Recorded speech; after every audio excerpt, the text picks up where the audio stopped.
கள்ளக்குறிச்சி மாவட்டத்தில் உள்ள அரசு பேருந்து சேவை முறையாக இயக்கப்படவில்லை என பொதுமக்கள் அவதியடைந்து வருகின்றனர்.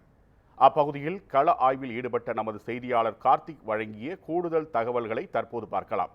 கள்ளக்குறிச்சி மாவட்டத்தை பொறுத்தவரையில் பார்த்தீங்கன்னா அரசு பேருந்துகள் மற்றும் அரசு போக்குவரத்து பணிமனையாக சொல்லக்கூடியது கள்ளக்குறிச்சி, உளுந்தூர்பேட்டை, சங்கராபுரம் மற்றும் திருக்கோவிலூர் உள்ளிட்ட பகுதிகளில் மட்டும்தான் அமைக்கப்பட்டிருக்கிறது.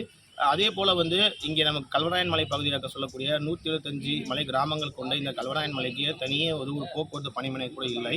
அதே போல் அந்த மலைவாழ் மக்களுக்கு என மினி பேருந்துகள் இயக்கப்பட்டாலும் கூடுதலான பேருந்துகள் இயக்கப்போது அவர்கள் பல்வேறு கோரிக்கைகளை வைத்து வருகிறார்கள். இது ஒரு பக்கம் இருக்கையில் தமிழக அரசின் சார்பாக புதிய பேருந்துகள், அதாவது பழைய பேருந்துகளை காலாவதியான பேருந்துகள், பழுதடைந்த பேருந்துகளை மாற்றி அமைக்கப்பட்டு புதிய பேருந்துகள் கிராமங்களுக்கு வழங்கப்பட்டு வருகிறது.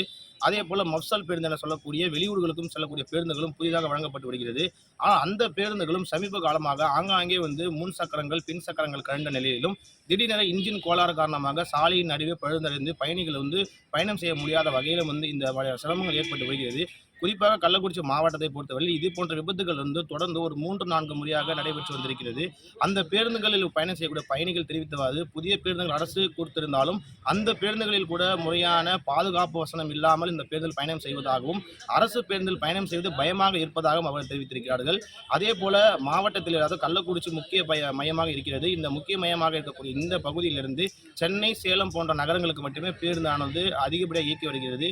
குறிப்பாக சொல்ல வேண்டுமெனில் திருச்சி, அதாவது விமான நிலையங்கள் அருகாமல் இருக்கக்கூடிய திருச்சி மாவட்டத்திற்கு நேரடியான பேருந்து வசதிகள் இல்லை. அதே போல மதுரைக்கும் இங்கு பேருந்து வசதி இல்லை. தொழில் நகரமாக சொல்லக்கூடிய இந்த திருப்பூருக்கும் இங்கிருந்து அதிகப்படியான வேலையாட்கள் அங்கு சென்று பணியில் இருக்கிறார்கள். அதற்கு நேரடியாக செல்வதற்கும் இங்கு திருப்பூருக்கு நேரடியான பேருந்து வசதிகள் இல்லை. அதே போல திருச்செந்தூருக்கு சென்று கொண்ட இந்த பேருந்துகள் நிறுத்தி வைக்கப்பட்டிருக்கிறது. பழனிக்கு சென்றக்கூடிய பேருந்துகள் நிறுத்தி வைக்கப்பட்டிருக்கிறது.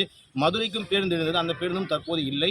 கோயம்புத்தூருக்கும் இங்கிருந்து நேரடியான பேருந்துகள். இது போன்ற விஷயங்களில் பார்த்தீங்கன்னா வெளி நகரங்கள், அதாவது முக்கிய நகரங்கள் செல்லக்கூடிய பேருந்துகள் இங்கே கள்ளக்குறிச்சியில் இயக்கப்படுவது